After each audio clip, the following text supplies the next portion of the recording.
it's 6/26/2020, and I just wanted to, what I'm going to do here is just kind of freestyle or freeform comment on news articles that I just happened to, I pulled them up a few minutes ago. I haven't read them, so it'll be fresh for both of us. If you haven't read them, I just kind of want to give some thoughts on it. I didn't want to specifically pick anything. I was just going to go there and look at stuff, but a couple piqued my interest. So, and I'm starting to title these numerically, officially, as it were, Impeach the State, just to kind of provide some continuity, even if it's just for myself to keep track of the times and dates and things that are going on here. Let's see. So the first one that I was really interested in is from Reuters. I get all this from Yahoo News. I just go to Yahoo News and see what they've got up. Attorney General Barr forms panel on anti-government extremism. So that's a little worrisome. Simon Lewis writes from Washington.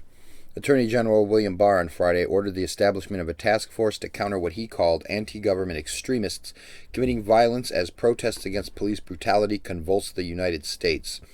In a memo to law enforcement and prosecutors released by the Department of Justice, Barr said alleged extremists had, quote, engaged in indefensible acts of violence designed to undermine public order, including attacking police officers, damaging property, and threatening innocent people.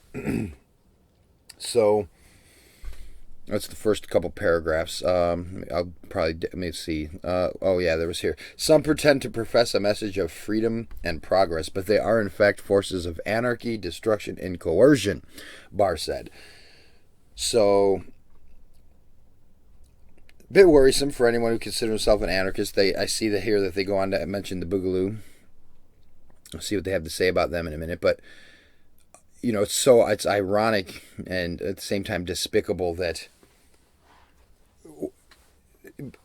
he says they're agents of coercion. But now the thing is that in a sense, this is what's so, I don't know if alluring is the right word, but how the belief in government gets over on so many people is that, they have legitimate concerns.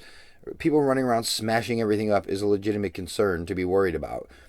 So they cite legitimate things. Attacking police officers, maybe we need to look more into the context of that situation before we just immediately say that that's indefensible.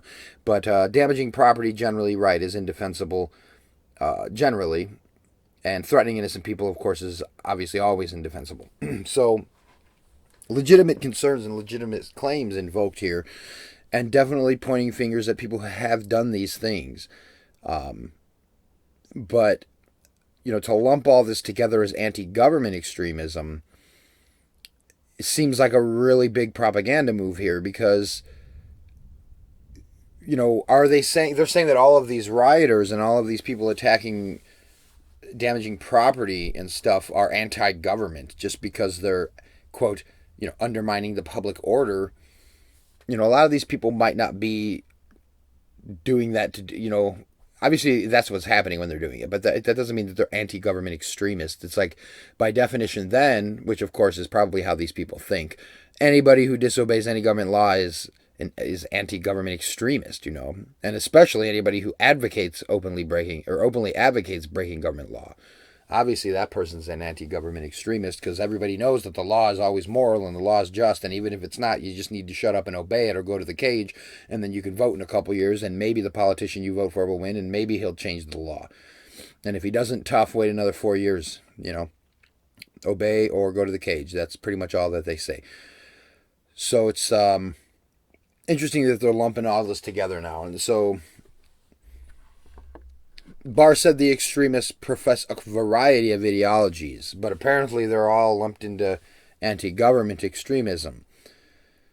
Barr named the militant anti-government movement known as the Boogaloo, as well as the left-wing Antifa, as among those posing continuing threats to lawlessness. So, they're covering all their bases right here. They basically covered all their bases, and maybe in some sense, sad to say this, but I would think that the Boogaloo is more understanding of, well, I don't know, that's hard to say. Both of those groups would probably be at each other's throats, really, but, they're both being lumped together, as anti-government, so they're kind of maybe forcing an inherent alliance between those two groups. It goes on to say, Antifa is an amorphous movement whose adherents use confrontational tactics to oppose people or groups they consider authoritarian or racist. Boogaloo members believe the United States will enter into a second civil war, according to the Southern Poverty Law Center, which tracks hate groups. Well, that's interesting. They're considered a hate group. While the ideology itself is not white supremacist, well, at least that was mentioned. While the ideology itself is not white supremacist, some white supremacist groups have embraced it, the Anti-Defamation League has found. So, okay, we're getting a little bit more clear in these articles now. That's good. I'm glad that they said that, because the Boogaloo, right, as I've been saying since the news decided to pick up on this and people were participating in protests, they're trying to say that these are white supremacists, and the Boogaloo is not a white supremacist trend, fundamentally. Obviously, any knucklehead can pick up on a meme and agree with parts of it or something, and yada yada. But let's see. Federal prosecutors filed charges early this month against 3 alleged members of the movement accused of plotting to cause violence and destruction at a Las Vegas protest. The new task force would be headed by 2 U.S. attorneys from Texas and New Jersey. It would include members from different law enforcement agencies, but would particularly draw on the capabilities of the FBI. Fascism is here. Fascism is totally coming. I mean, this is, of course, based in this same type of collectivist thinking, where it's just, if you align with this, obviously you must be a crazy person. And interestingly, for the government to call you crazy probably means you're sane. But it's interesting to me. This is it's heating up. It's heating up. I'm not sure if this is it's been pretty hot, but now the government is taking these steps, calling meetings about anti-government extremism. I mean, they've done this before, but there's just so much going on right now. That's not very good news. So something that is questionably good news: House approves Washington, D.C. statehood in historic vote. 4 decades after, this is by McKinney Bryce. 4 decades after launching its drive for U.S. statehood, Washington, D.C. was poised to take a step forward, becoming the 51st state, as the House of Representatives on Friday approved its admission. So I can understand why a statist might think this is good. No taxation without representation, and all of this good stuff that they like to say, which, in a sense, is, valid, but when you understand what the state is, you understand that it's not representative to begin with. So, is this good? Is this bad? I'm not sure. The people in D.C. might think it's good. They might get certain things potentially that they didn't, as they weren't considered a state, but then again, they now might be more under more authority, so-called, of the process. But it's basically the capital of the whole thing, so I imagine it's pretty extreme over there regardless. So I'm not, it's in my view, it's unfortunate that there's another state in the world. Of course, the federal still probably outweighs all of these guys, so the federal government fluxed a little and got a little bigger in a certain way. So Donald Trump signs order protecting federal monuments and statues from vandalism. I would have assumed that would have been already considered the law. Trump signed an executive order Friday that he said will provide long prison sentences to people who tear down or vandalize statues and other monuments. I just had the privilege of signing a very strong executive order protecting American monuments, combating recent criminal violence, and so on. Long prison terms for these lawless acts against our great country. Jesus. 10 years. 10 years. Anyone who vandalizes or destroys a monument, memorial, or statue already can be sentenced to prison for up to 10 years. Jeez.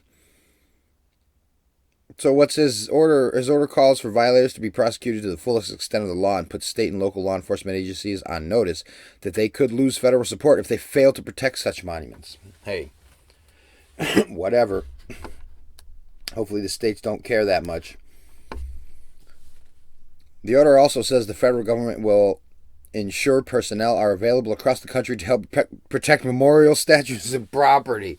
Right, because we just need to spend more resources on that. We need to get guards at every freaking statue, every piece of state propaganda everywhere. Oh my goodness.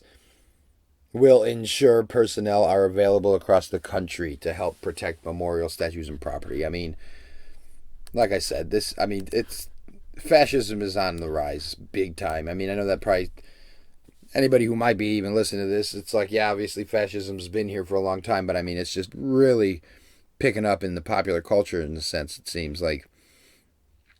And the government's decrees and everything else are just, I'm not saying that they're not communist as well. I mean, it's all essentially the same noise, authoritarian communism, fascism, whatever. It's not really fundamentally different, but they're just, heavily invested in protecting their own symbols of history and power. Here's something from Business Insider. Aaron Holmes. The Trump administration told Facebook and Twitter to remove posts that call for tearing down statues. So that flows nicely, sadly, from the last one. So again, fascism. How are you going to tell these companies what to do? The Trump administration is pressuring social media outlets to take action against posts that encourage toppling statues and other, quote, criminal activity amid nationwide protests. The Department of Homeland Security sent a series of letters to companies including Facebook, Apple, Google, Twitter, and Snapchat, encouraging them to take action against such posts. Business Insider obtained copies of the letters, which were sent Friday.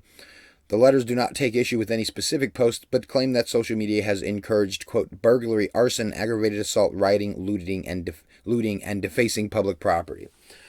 I mean, that's like saying,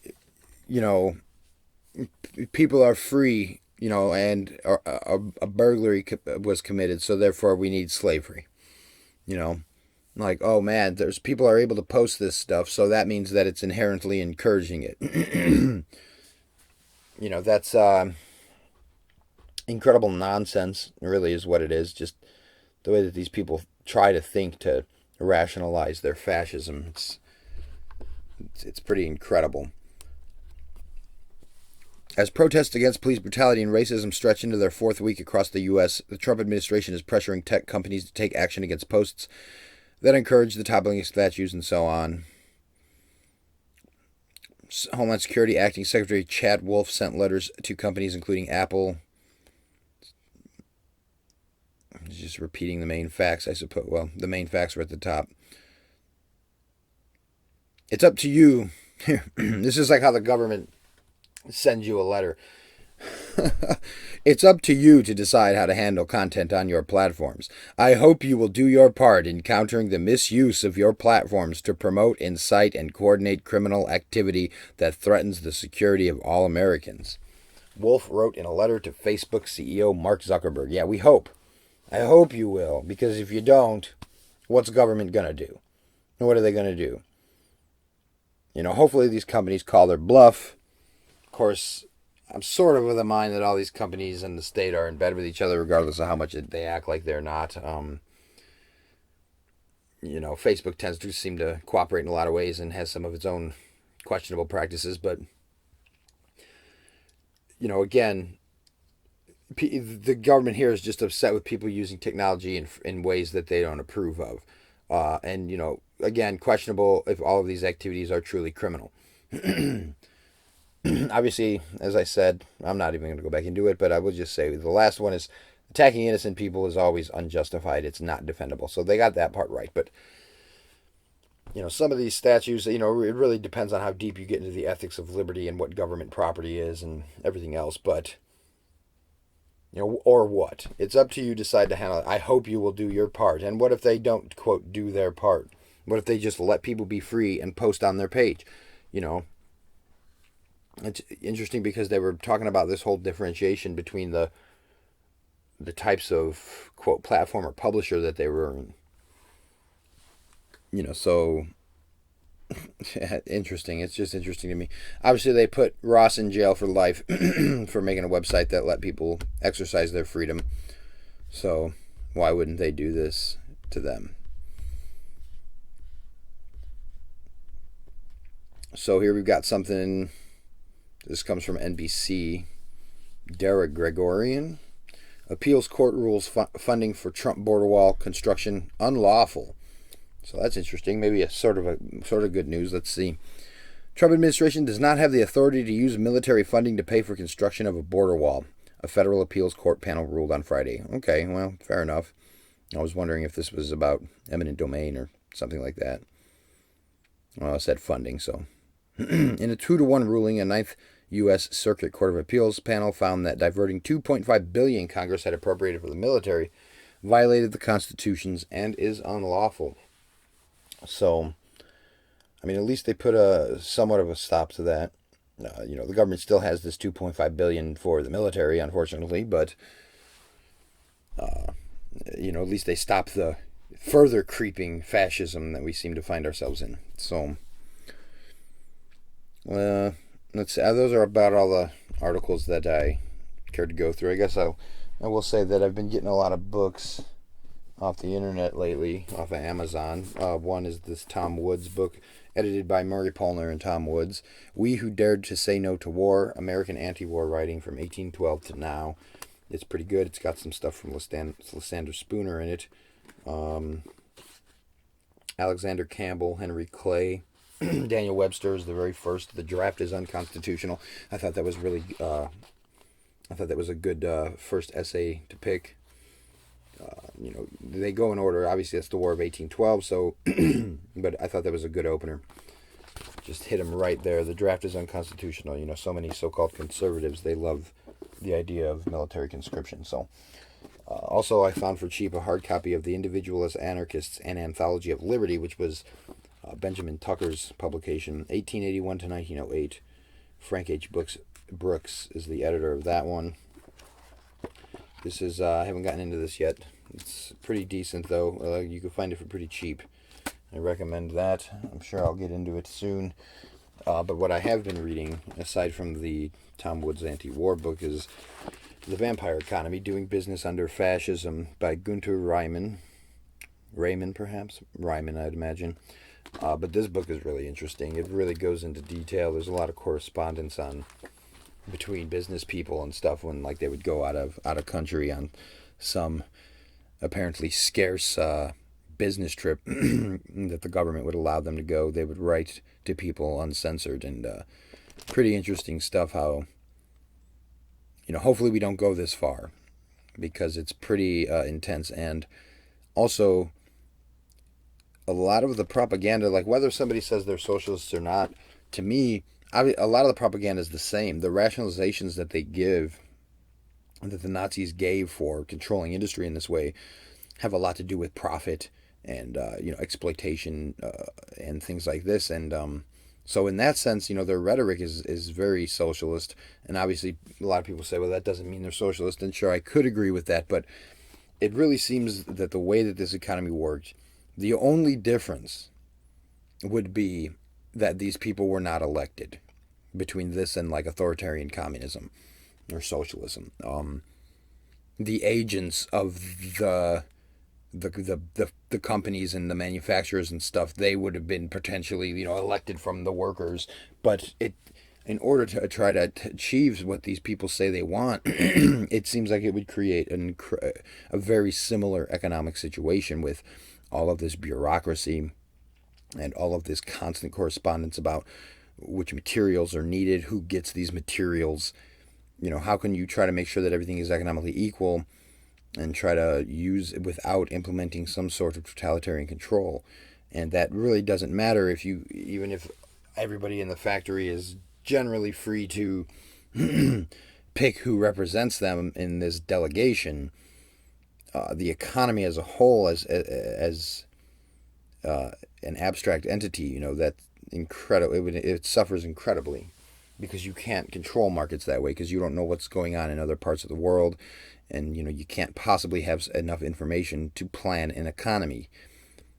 And you can even go into von Mises's calculation problem without having true prices, though the Nazis seem to have some pricing system. They had markets to a point, but everything was subjugated under the rule of the state. More or less. I mean, they still allowed some, consumer commodities to be produced and stuff, but even those, it was all dependent on raw materials and things like this, and they controlled all of that. And in the large manufacturers. I mean, they seized so many outright companies if they weren't living up to the so-called interests of the party of National Socialism and things like this. But so yeah, the thing is between authoritarian communism and state socialism, I wouldn't. This seems like it would be a pretty decent representation of that idea just as much. The only difference is it's allegedly democratically elected, but they would still have all of these types of apparatuses to try to control the economy and plan it out the way that they think. So it's pretty interesting to me, especially coming from a long time ago, a socialist background I considered anyway. Because a lot of this, it's like going way back in my memory. It's like some of these implications make sense under that belief system. If you're trying to plan an economy, you will need to have these types of agencies horning in on industry. And if you don't, then you're just kind of like a suggestion box. If you don't use the power of the state, then whatever. You can collect as much data and offer as much suggestion as you want. But, taking over industry and trying to plan an economy would necessarily result in totalitarianism. And so I guess on that I will end this. I definitely recommend that book, especially Vampire Economy, Doing Business Under Fascism. You can find all these for like $10 or less even. Oh, I did happen to just get Anatomy of the State, Our Enemy the State, and Chaos Theory. Those are really good. Anatomy of the State is Rothbard. Chaos Theory, Robert P. Murphy. It's on private law and defense. And Our Enemy the State is Albert J. Nock. It's a really old one. It's a hardcover and it's really beat up, but it was a couple bucks. And it's all there, so pretty awesome. That's a really good one, too. I like to give that one to people who are more somewhat on the socialist side or left-leaning, because he talks about social power. And, insofar as we're defining these abstractions, social power and state power, that makes sense. And I think that could be a little bit more appealing to some people than using capitalist terminology or economic terminology anyway. Market terminology is probably even a better term than capitalist. But, so yeah, definitely recommend those books. I guess I'll leave it at that. Hopefully these guys don't start bringing the boot down in their search for so-called anti-government extremism. Peace.